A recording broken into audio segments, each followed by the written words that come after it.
है दोस्तों, मेरा नाम है मेंस बाबा। आज का टॉपिक है टोकनाइजेशन के बारे में। अब ये टोकनाइजेशन क्या है?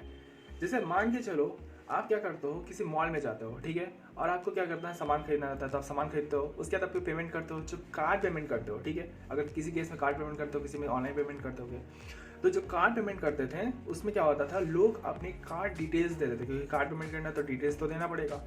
उस केसेस में क्या हो रहा था कि फ्रॉड बहुत ज़्यादा हो रहे थे, ठीक है। ऐसे ऐसे केस आ रहे थे जहाँ पे पेमेंट करने में बहुत सारा फ्रॉड हो गया, अमाउंट फ्रॉड हो गया।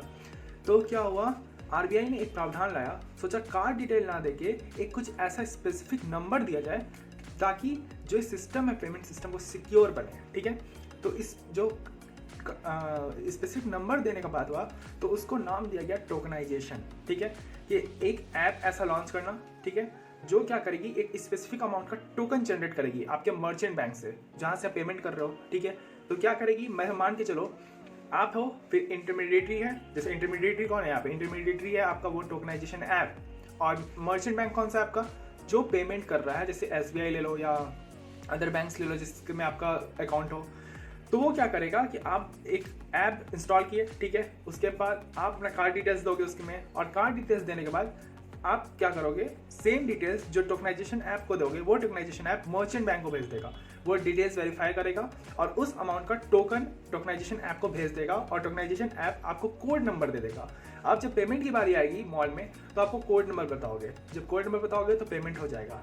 हालांकि ये सिस्टम सिक्योर है, ऐसा कहने का बात है, बट हो सकता है, ये मेरा पॉइंट ऑफ व्यू है, कि इसमें फ्रॉड होने के भी केसेस बहुत ज़्यादा हैं। क्या है, जैसे मान के चलो अब हैकर्स ने ऐप में अटैक कर दिया तो डायरेक्ट अमाउंट वहाँ से खाली कर लेगा, तो पूरे तरीके से ये भी सिक्योर नहीं है। दूसरी बात, आप जिस ऐप को दे रहे हो कार्ड डिटेल, क्या वो सिक्योर है, ये भी एक सवाल है, कि आपकी डिटेल्स का कुछ गलत इस्तेमाल ना हो, क्योंकि डेटा पॉलिसी को लेके भी बहुत बड़ा मुद्दा है जो अभी तक पास नहीं हुआ है पार्लियामेंट में, अभी तक डेटा पॉलिसी। सो ये भी बात है। दूसरी बात है कि जो थ्रेट्स इमर्जिंग हो रहे हैं शॉपकीपर के माइंड में, कि इससे पेमेंट में रुकावट आएगा, जो कन्वीनियंस पेमेंट था वो ऑप्शन खत्म होते जा रहा है, तो ये एक उनके मन में थ्रेट है, ठीक है। दूसरी बात ये है कि अभी ये लार्ज अमाउंट ऑफ मार्केट को कैप्चर नहीं कर सकता, ठीक है, तुरंत। जैसे अदर पेमेंट मोड कर लिए हैं अभी मार्केट में, और वो काफ़ी कन्वीनियंस है, ताकि आप सोचते हो इसमें टोकनाइजेशन जनरेट करना, फिर वहाँ से वेरीफाई करना है, तो ये एक तरह का लेंदी प्रोसेस लग रहा है जो काफ़ी कन्वीनियंट नहीं है, ठीक है।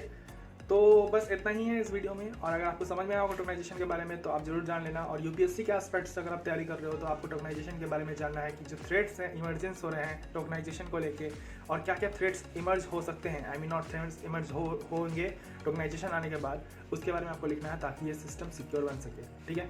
थैंक यू, नमस्कार, जय हिंद, जय भारत।